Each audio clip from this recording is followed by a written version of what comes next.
aussi fait partie de la CAN 2008. CAN 2008, ouais. Là, par contre, aussi, c'est un gros fiasco aussi. Le groupe qui se fissure en pleine compétition. Ça a marqué, mais avant même le début de la compétition, c'est Kasper Zaks n'avait pas les reins assez solides pour gérer cette génération-là. Il avait quelque chose en lui qui laissait de nous transmettre le fait de s'entraîner à 6 h du matin. On s'est très mal préparé et ça on l'avait dit, il avait peur que nous sortions, donc il disait on va s'entraîner à 6 h du matin pour ne pas sortir, tu ne prépares pas une CAN.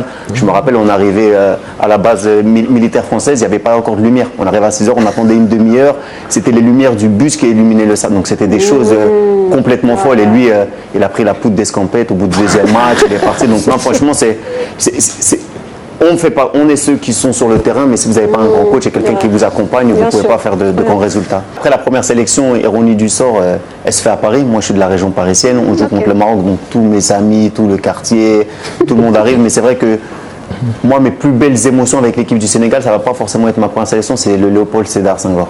Sincèrement, moi, le stade que j'ai préféré, il y avait une atmosphère, elle était extraordinaire, c'est électrique. Le stade était plein, tu joues à 15 h, tu arrives 2-3 heures avant, c'est l'escorte, même les entraînements de veille de match. À l'époque, même les entraînements, il y avait du monde, c'était franchement. Et moi, ce qui m'a vraiment marqué, j'ai joué dans énormément de stades, que ce soit en Angleterre, en Italie, mais l'atmosphère de Léopold Sédar Senghor, je ne l'ai jamais ressenti nulle part.